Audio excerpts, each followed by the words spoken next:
Welcome to Fantasy Sports Live, brought to you by DraftDay.com. I am Crazy Gaby, and we're here to discuss all of the crazy NBA action that happened in the opening weekend of the NBA playoffs. Probably the most bonkers opening round I've ever seen. Lots of upsets to discuss. Let's get straight to it. So the Blazers took out the Rockets, and this one probably shouldn't come as too much of a surprise, but Patrick Beverley re-injuring his knee, this could be very dicey for the long-term prospects of the Rockets, because if they don't have somebody to shut down Damian Lillard, we already know LaMarcus Aldridge is going to go beast mode no matter what happens.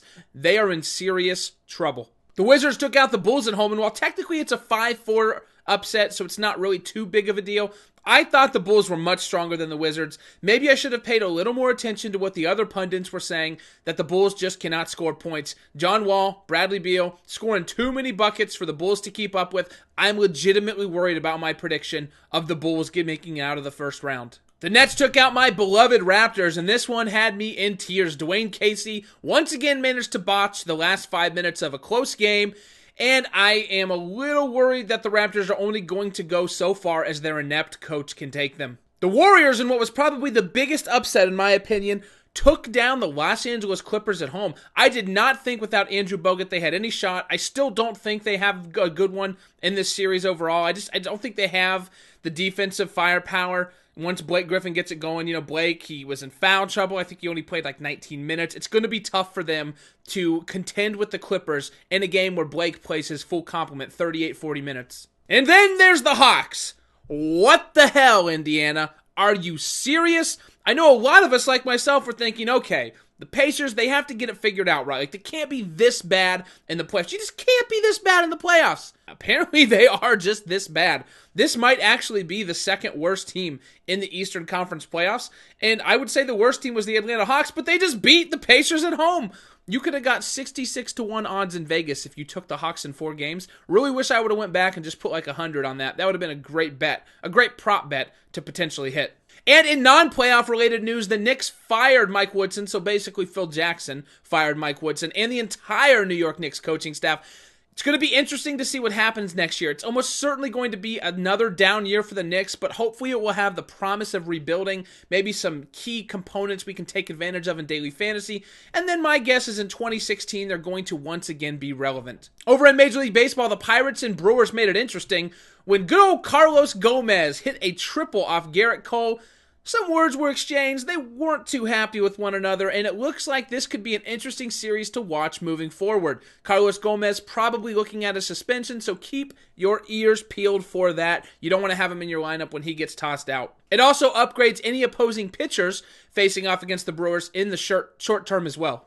Clayton Kershaw experienced 0 setbacks after throwing a simulated game, and arguably the best fantasy baseball pitcher should be back on the mound soon. You'll be able to target him. That's one more ace you can lock into your cash games. And in the NFL, Tony Romo will take part in the Cowboys' voluntary offseason workouts.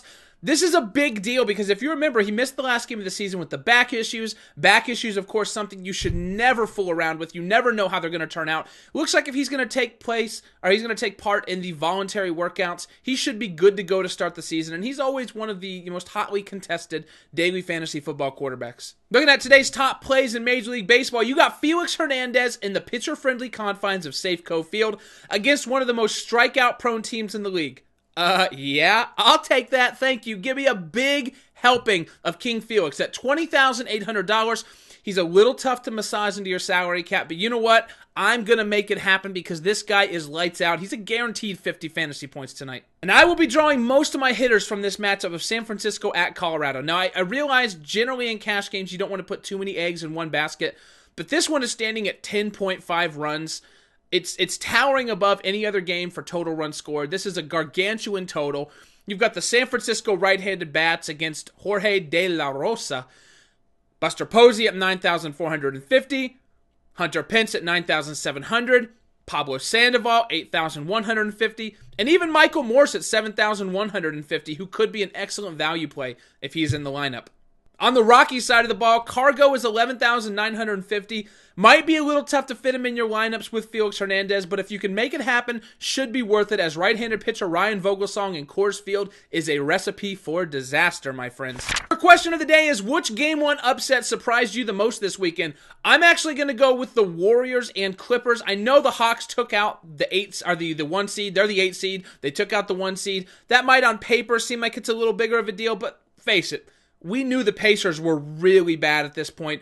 I thought the Clippers might be the best or the second best team in the West potentially, and to get knocked off by the Andrew Bogut-less Golden State Warriors was a huge, huge surprise in my opinion. I want to know your thoughts. Leave a comment below. We can definitely get into some spirited conversation about it, and we'll talk about it throughout the day. My friends, if you liked what you saw, please remember to like and subscribe so you can make sure you get all that fantasy goodness delivered to you right when it's available. Thanks for watching Fantasy Sports Live. I'm Crazy Gaby reminding you to be a man, grow a beard.